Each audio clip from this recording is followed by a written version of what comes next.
Hello and welcome to today's session. My name is Matt Bichelle, Director of Product Marketing here at Aerospike.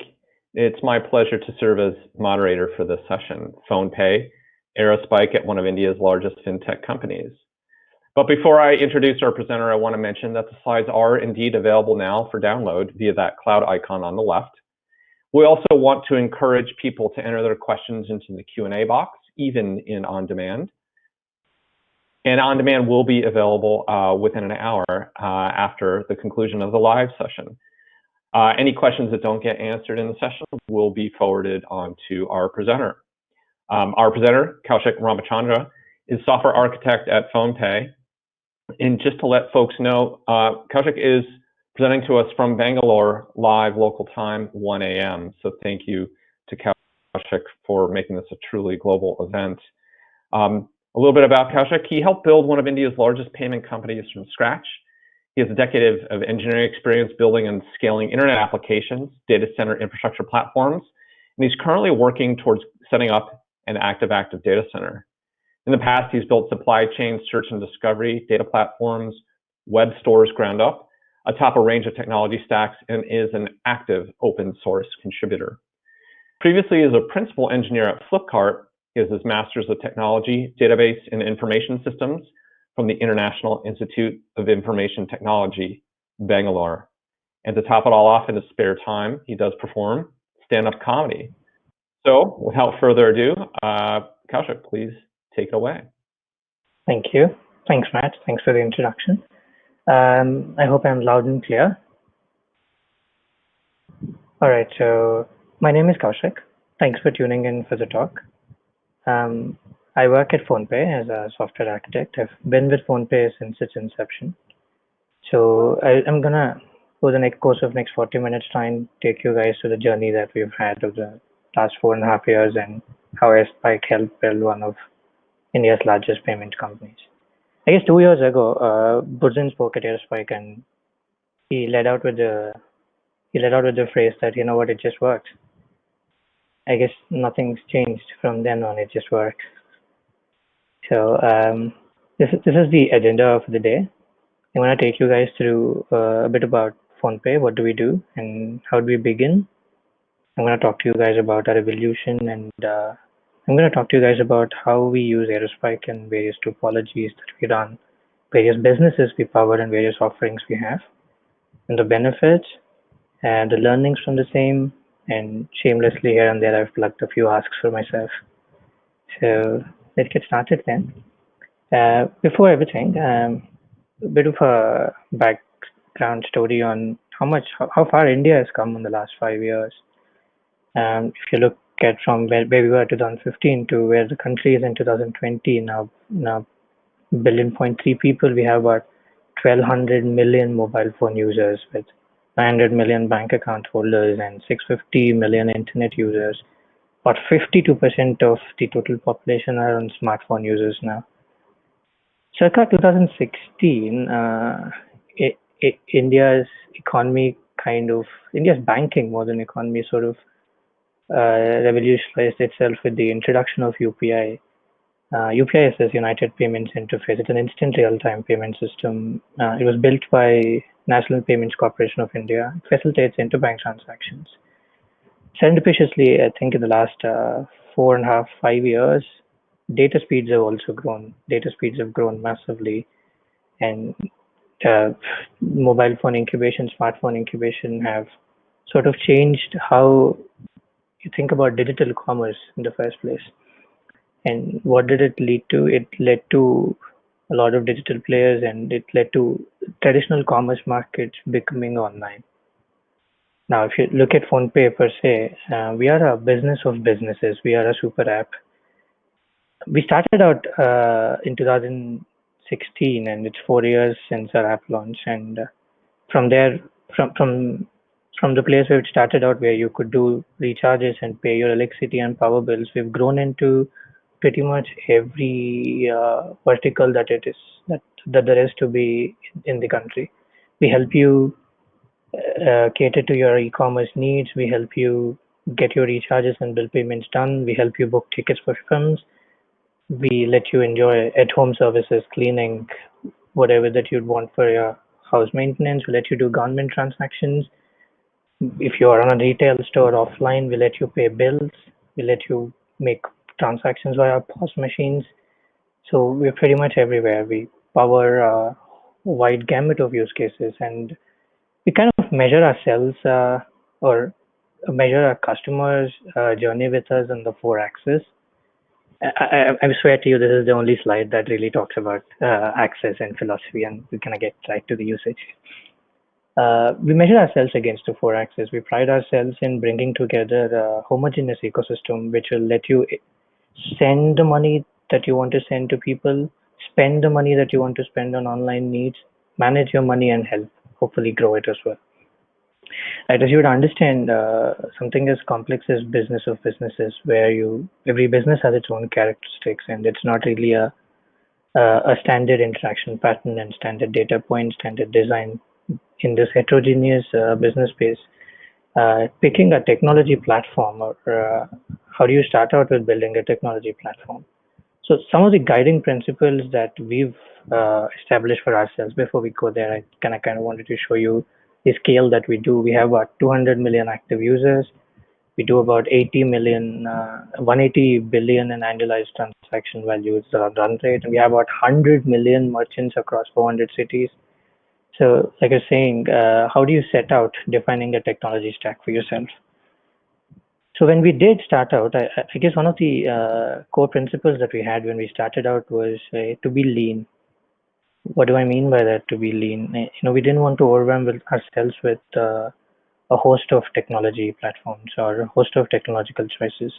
Not in programming languages, not in tooling, not in the data stores we picked, and not definitely in the latter, because maintenance is a real problem, and we are set up really lean, and we still only have about 25 DevOps folk, and they do we are DevOps. There's the same DevOps, there's the same SRE, there's the same NetOps, they're the same info app, they're the same everything that we have in the organization, and it would have been practically impossible for us if we had overwhelmed ourselves. And we sort of truncated our problem into 4 bits. We said, you know what, with respect to data, we need a transactional data store, we need a relational data store, we need a big data store, and we need a KV store, and we need something for us to do slices, dices, filters, sorters on.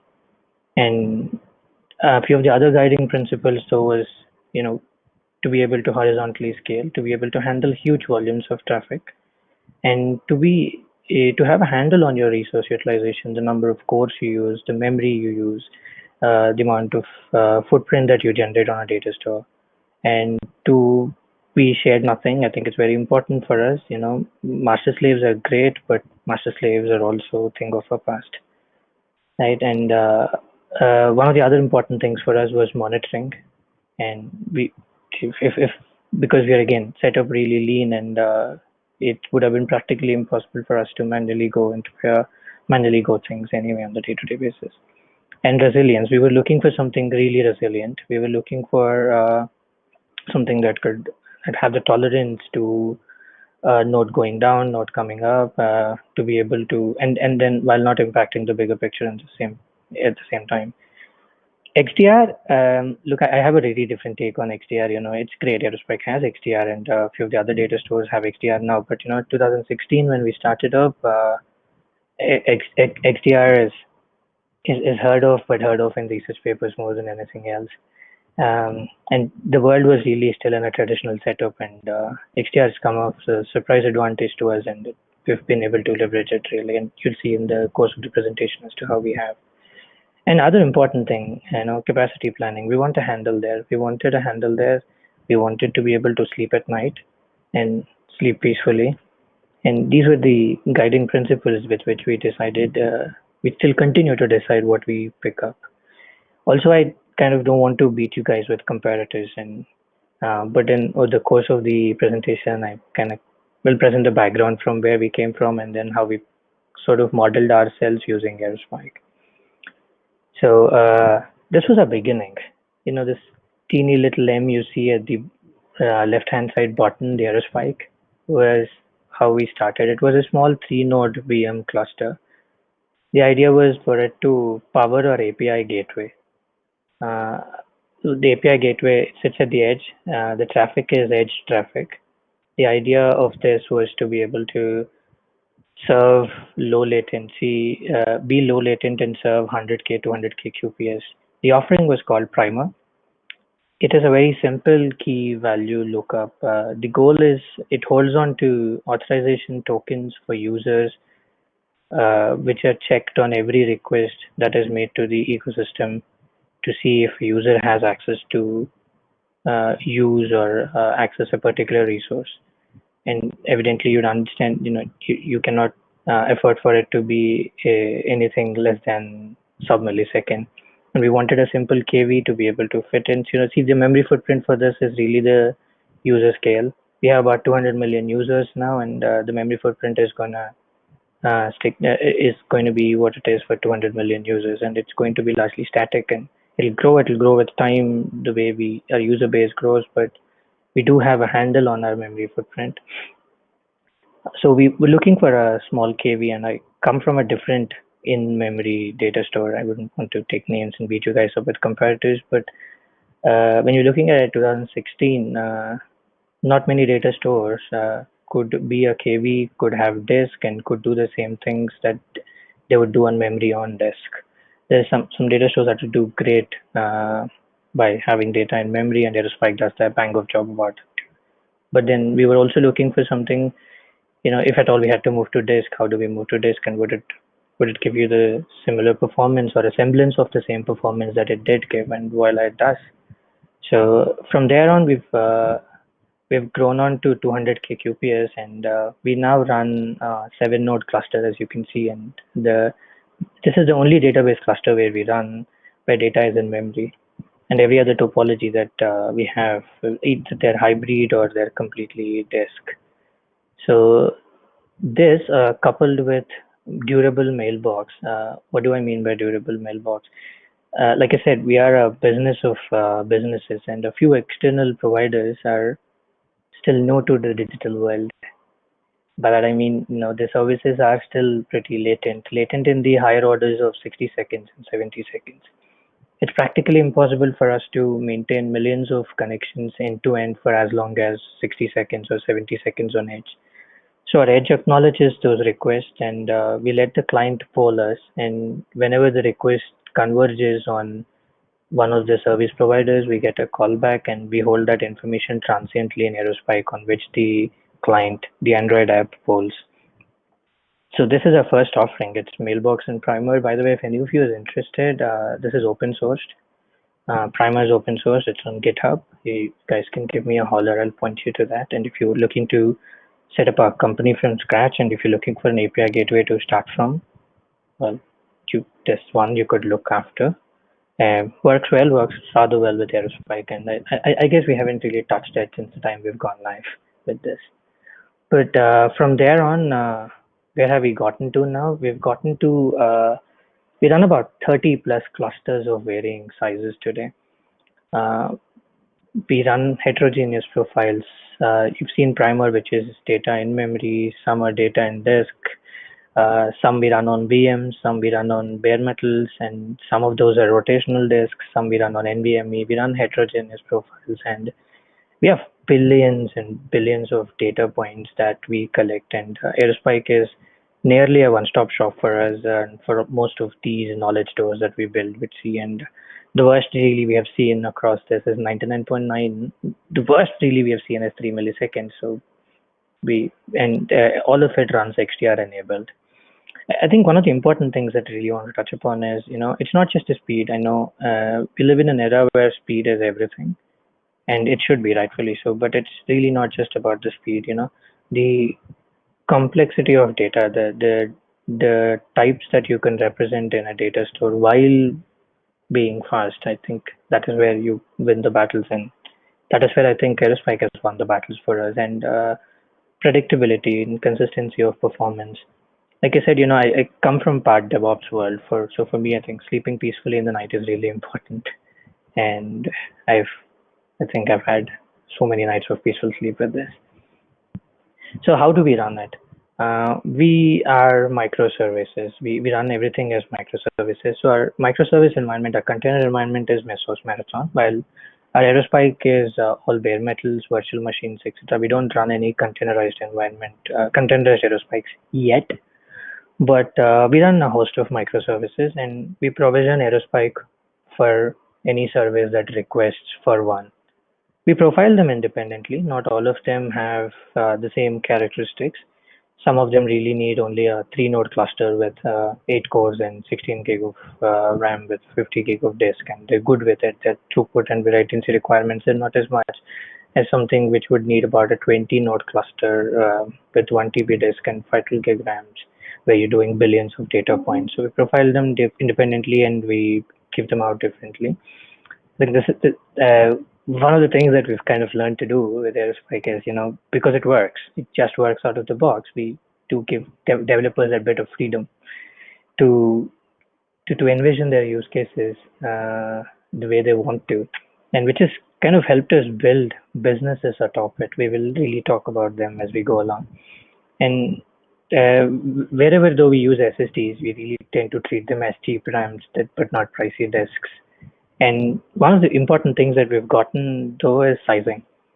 Uh, I guess our biggest wins for the last 3-4 years is to be able to get a handle on generally our sizing on all data stores, let alone Aerospike.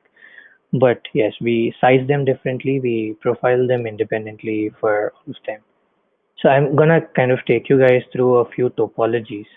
Right, we've already seen what Aerospike can do on at edge, right? But we are also a ridiculously compute heavy company.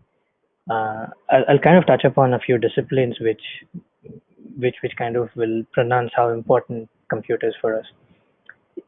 Let's talk about engagement as a problem. Engagement is, we're talking about a mobile world. We're not talking about internet world. Mobile scale is slightly larger and higher than the internet scale. Slightly is an understatement. I think it's much larger than the internet scale. Think about having to make intimate connections to users.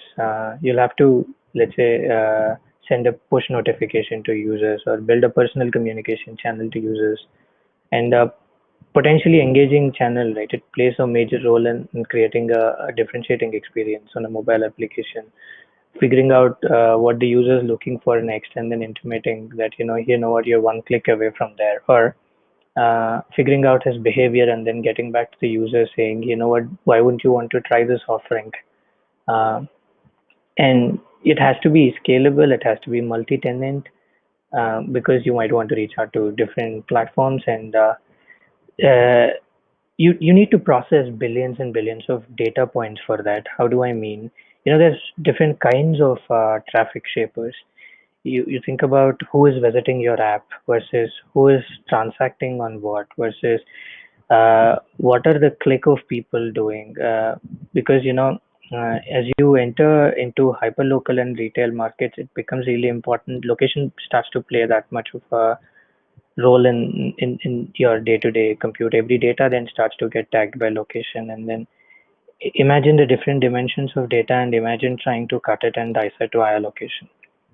And the PhonePe growth suite, if I could use the word like that, that's a product ecosystem which enables various sets of PhonePe stakeholders to grow their businesses by defining traffic drivers for them, by incentivizing their actions, by trying to show them what they can do given they've done ABC, and trying to monetize on the same. And then there's this classic use case of fraud. Every ecosystem, it's really important to protect the assets in your ecosystem and the actors in the ecosystem. There's various actors. There are banks, there are payment processors like Visas and Mastercards. There are millions of merchants, and let's say you're launching an offer campaign, it potentially can get abused. There are users trying to take over other accounts, and we process this diaspora of discrete signals, and we build a knowledge store from various ecosystems. And that knowledge store, which billions of records today for us, is Aerospike.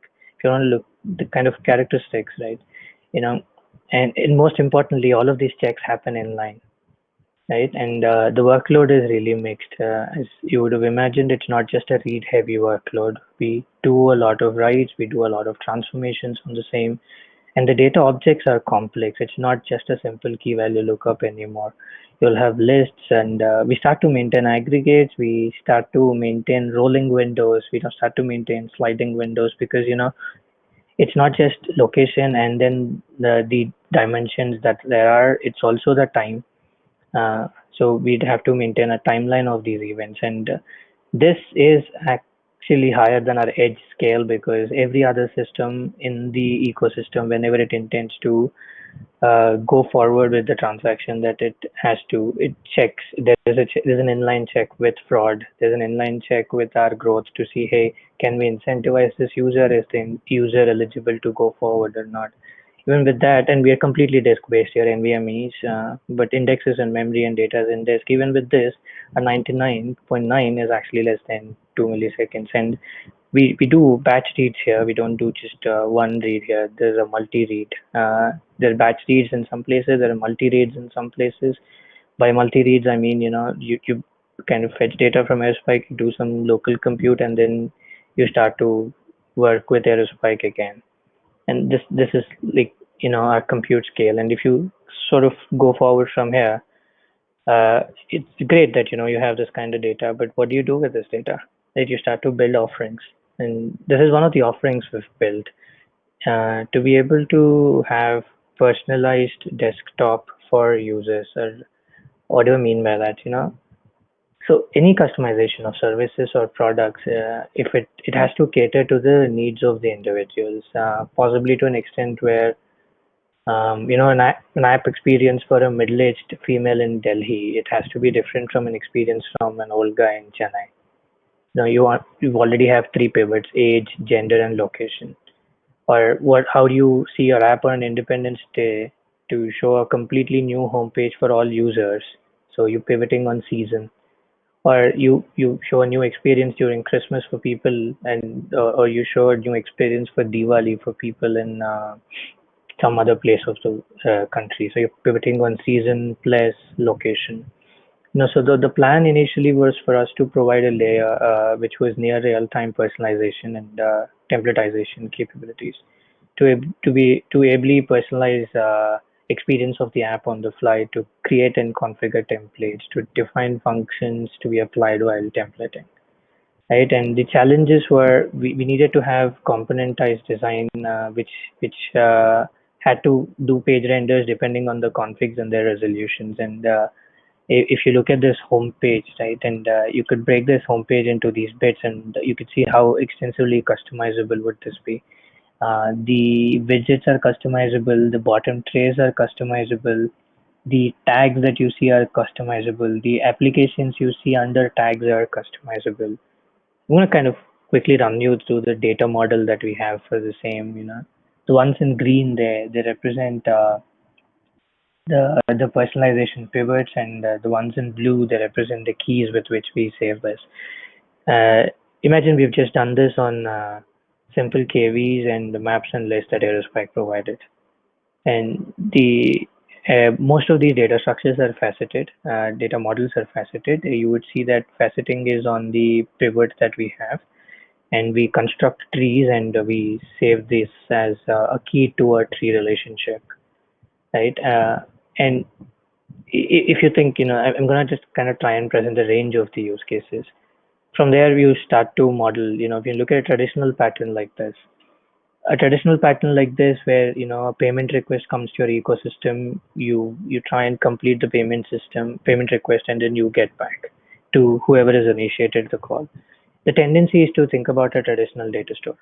I think this is where Aerospike is won a battle for us, that to be able to move from classical patterns into and to kind of help shape our thinking in a different way.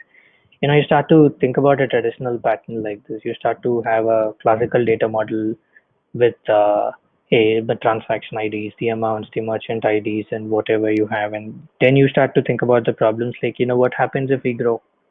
Because there is really no classical distributed data store. There's no relational distributed data store. And you start to think, what do I do? Application level sharding? How do I grow? Now, when you start to do application level sharding, such sharding is there's no auto node rebalancing, and such sharding is static in nature, for the lack of a better word, right? And then you start to think, oh wait, do I have to archive my data? Do I have to TTL my data? Then you start to partition your data to be able to archive and TTL. What if you had an asset data store which can do that for you?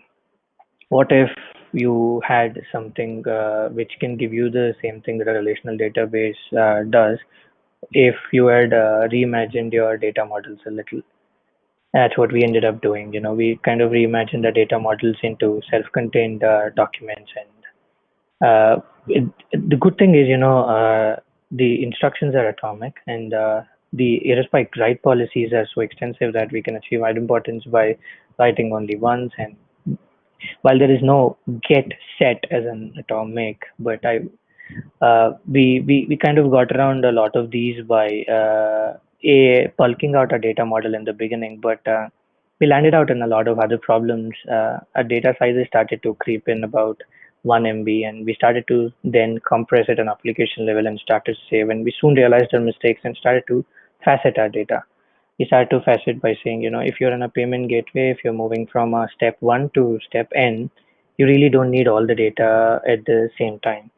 You know what data you want to fetch at step 1. At step 1, you really only need transaction information. At step 2, if you are going to authorize a guy with an OTP or a username password, you only need that information. Step 3, when you're fetching the available instruments for a user to make a payment, you only need that information. So we started to facet our data accordingly and started to save in Aerospike. I think one of the biggest advantages is, imagine if we had not done Aerospike here, if we had done a traditional pattern, we would have run into other problems of, hey, you know what, how do we maintain data integrity between this proxy? We wouldn't have even used the word proxy, between this gateway and the original payment interface. With Aerospike, though, we started, I think, a new way of imagining things. We started to treat proxies as proxies. We started to TTL out our data. The characteristics of TTL again are completely different depending on the merchant that you are. And we the other issues that we would have run into, hey, how do we maintain integrity of data? How do we run reconciliations between this data store and the other source data store? All of them just vanished off the block. Again, the storage for this is disk for us, and one of the kind of nicer things about this is, we get up fast because of these tested data patterns across. Now when you see a use case where you say, hey, what do we do here? The Airspike has become that default choice for us to build any product up from scratch and get up fast. And moving on from there, this is something we've been experimenting recently, spatial data on Aerospike. Like I said, all data for us is tagged with a location, and fast nearby searches is a reality for us.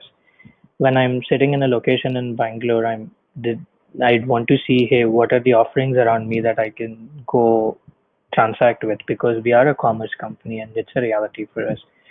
And this is like a small benchmark I run recently in it, and with 16 vertices covering India, um, I think we are yet to get a handle on spatial queries on Aerospike, but we've noticed that the TPS sort of tongs as you start to have intersecting polygons, your latency stonk and your TPS kind of starts to go south from there. But I guess these are still early days for us with Aerospike. I'm looking at Avikshit directly when I say this, that we're going to work with them to get this to some place as well, because I'm pretty sure if we got a handle on everything else, we'd be able to get a handle here as well.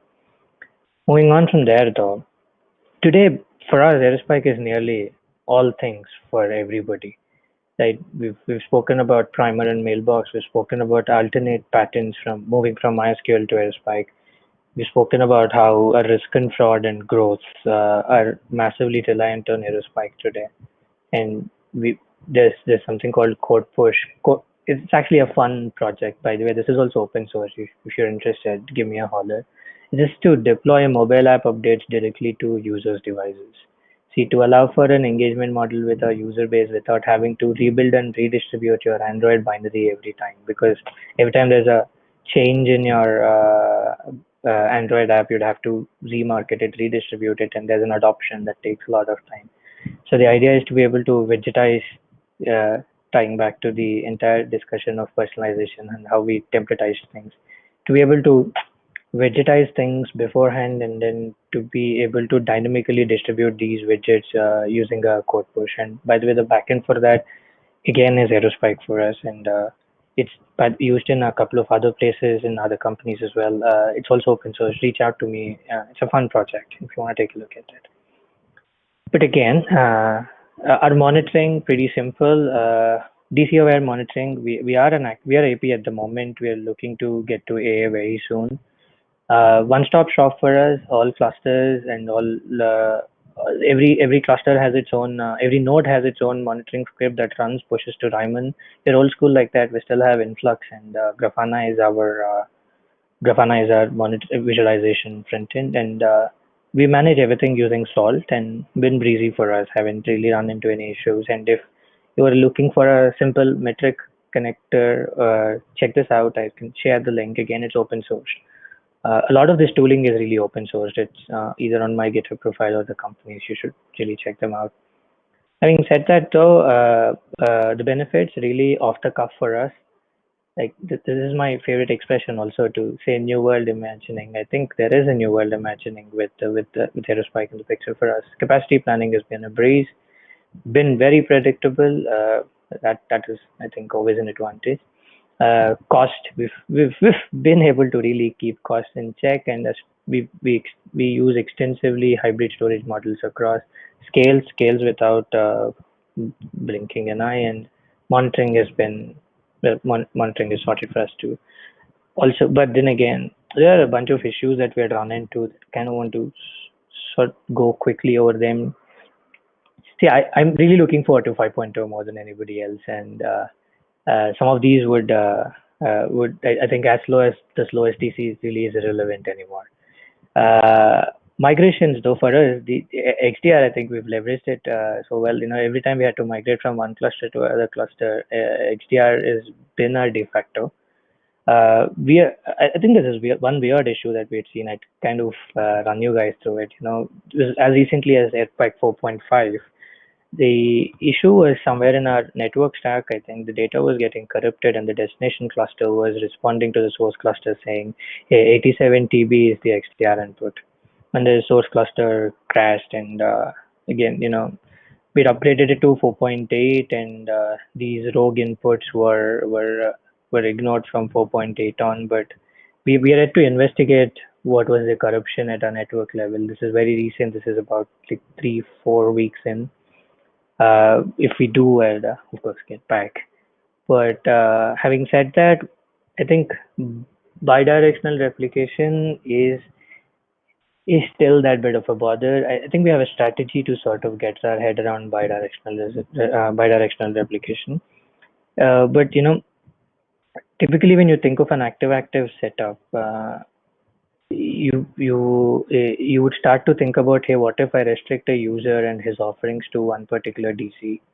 And what if I perform all the operations that are related to the user in that one DC and use XDR to replicate between data stores across these DCs with DCIDs as the prefixes?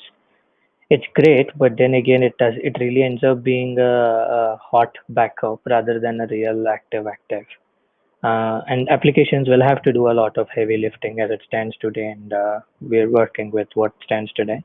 We still have to get our head around what do we do with aggregates, because you know our risk and fraud engine works a lot on aggregates.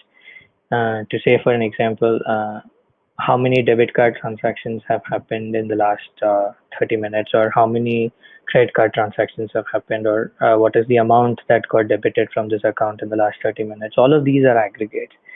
If we're still figuring out a strategy to model them right so that the data values don't conflict on both DCs, and applications could indeed do heavy lifting and get here. I think a few gotchas also, if you are starting up with it or if you've been there with it, get your memory allocation right is a lesson we've learned hard. I think we've had the longest outage for 9 hours about last year. because a few nodes were running at very low free percent and some as low as 2.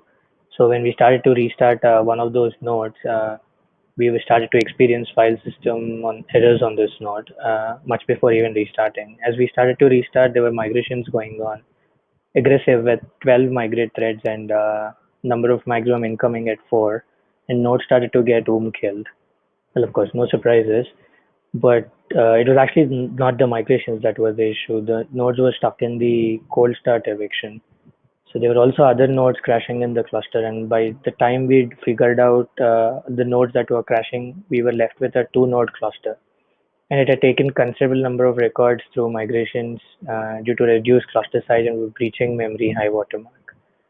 But after the kill, I think we restarted and cold starts, which is obvious, and then it starts to breach the high watermark again and gets to cold start eviction. Very slow process, and the eviction mechanism, it couldn't find records for us to evict. So we deleted the file and then we restarted again, and we then got the cake. I think the lesson to take away from this is nothing unusual about the series of events, because we were running this cluster on data and memory, and I think our sizing went to dogs. We started to grow. This is one of the caveats, when you sort of kind of grow like you grow, and when it's free for all to use, and the sizing went for dogs. I think one of the recommendations is get your sizing right, and the 60% hardware watermark is at best a recommendation. It's no blanket, because when your data migrations happen, you would tend to breach that watermark. So get your sizing right, and it's something that worked for us. This use memory percent, this little formula which worked for us to alert when we were overshooting ourselves. And af- I think I got stuck here on the slide. Kind of also wanted to briefly touch upon a few other things. Pretty standard backup restore. I think one of the things to just keep in mind is be wary of the scans. Scans are expensive. Be wary of the scans, and try backing up namespaces. Avoid multiple scans. Gzips are intensive, CPU intensive, so be careful with them. I'd really like for Aerospike to have backing up into formats, backing up into a CSV, backing up into a JSON. It'd be really cool to have. And this is one of the asks, I think, that I have also. Save time compression. I think when you're starting to, it's not so much about the backup, but it's about when you're saving a record, it'd be nice to have a compress and save. Today, these compression techniques that we use at an application level, because Aerospike is also slightly uh, unusual from other databases in a good way, that it leverages the machine that like no other database does. It'd be nice for it to define a compression algorithm and to be able to provide a compression save. We use single bin wherever required, and we use application compression, by the way. I think this is one of my this is really ambitious for us when we started out also. uh, don't take the recommendation very seriously, though. Take it on the face value, because look, we don't run containerized environments. We only run Aerospike on bare metals and isolated environments. So I really wouldn't know how hard it is for you to run it on containerized environments and still not know pin. But it's non-trivial. Aerospike has this brilliant option of auto pin, and it lets you it lets you run a transaction. It lets you run an operation on a key on a single CPU, but it's non-trivial. Sizing becomes a hassle and maintenance becomes a hassle. We tried and we came back to it. We didn't really burn, but maintenance became a huge hassle. But if any of you is really running on a containerized environment, and if you're pinning, and then if you've gotten your maintenance sorted, I'm looking to hear your stories. I'm all ears for them. Then a few gotchas along the lines. AS validation helps. Use it for detection. Uh, Complex data types, they may need application heavy lifting. If you have unfixable errors from when you're moving version upgrades, when you're doing version upgrades. XDR may slow down during migration slightly. Keep an eye on that when we have migrations. When you're moving clusters, maybe disable forward XDR writes. But I wouldn't generally also recommend doing a cluster down at all. To carefully consider doing a cluster down, or if because you would run into risk of digest log size growing, and you don't want to really get there. So carefully consider cluster down, but maybe do a XDR forward write, stand off, and then start to migrate and then come back. Governance is uh, governance is really interesting because I think we traditionally have also not understood governance as well. When people talk about governance, people really tend to talk about change management and data cleansing, but really that's not where governance should take its cake from. When you talk governance, you really want to talk about how do you define, approve, and communicate data strategies, policies, standards, architectures to track and enforce conformance standards to these policies.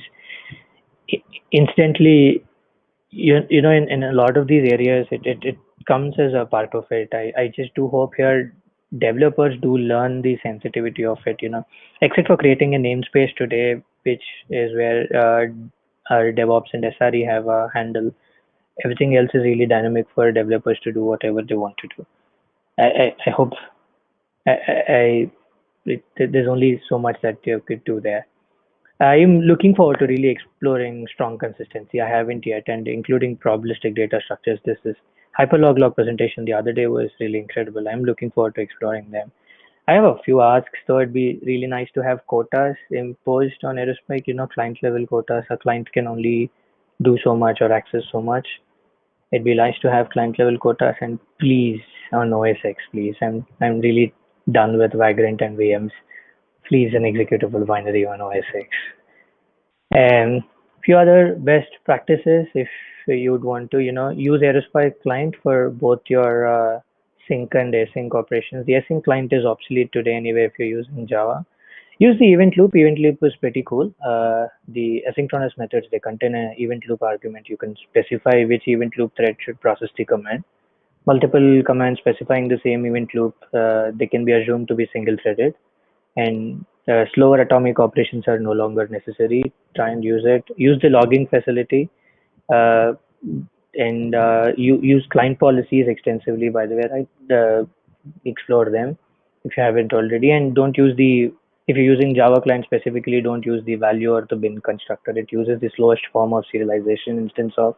You're better off using your own serialization mechanisms. Do keep an eye on the dreaded 22 batch reads. Your record too big.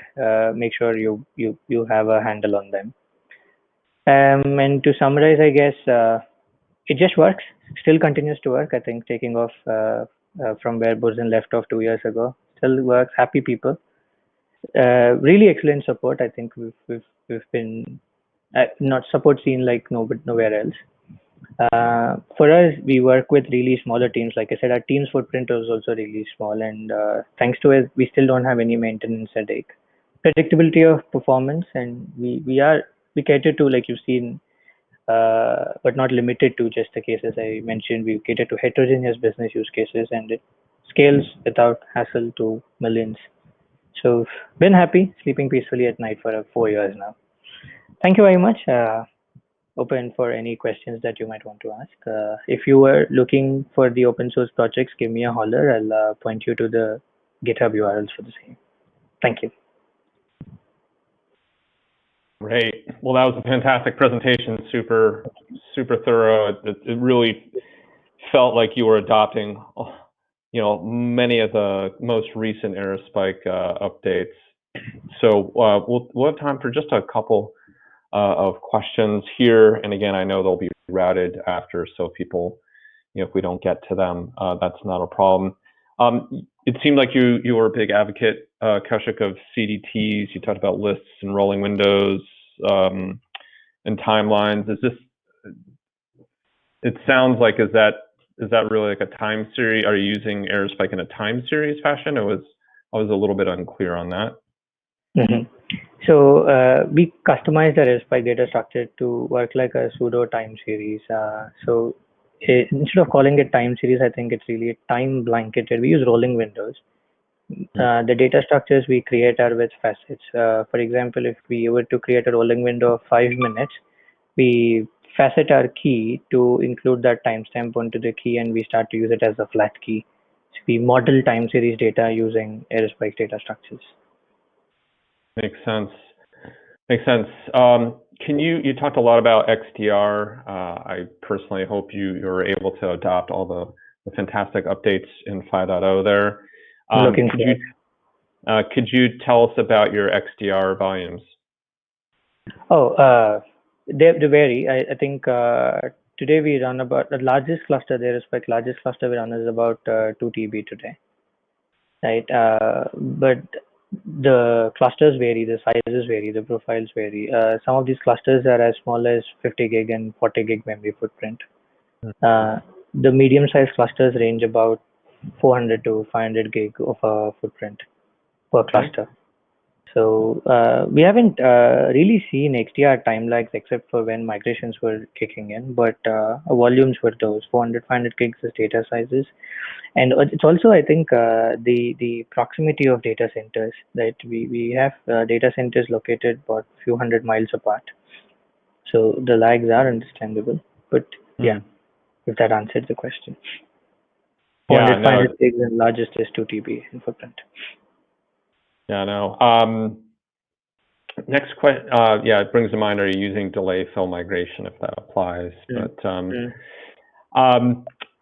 so I thought I heard you say that you do not use strong consistency, which is unusual given in some regards you're a fintech company. So what are you using, or what would you like to use as we call SC for? Yeah, so we are still heavily reliant on relational store, MySQL, for a bunch of our payment use cases. We are looking to migrate a few of our payment use cases onto Aerospike. We are looking to save payment information in Aerospike, and this is one of our first initiatives, and we're looking to explore strong consistency to start to save transaction data, transaction metadata when a transaction is getting started, and then if we can maintain the profile information and maintain it with consistency. So we're looking to explore that, and we've had a conversation very recently, but then we haven't really gone forward with that. Not just that, surprisingly, we don't really use a lot of secondary indexes too. Yeah. Yeah. Let's see. Looks like one of your slides said you have 30 plus clusters. Are there any reasons or benefits of having so many clusters? Well, there is. I think one of the biggest things is you can profile them independently. Not really huge believers in community shared clusters because our businesses work differently.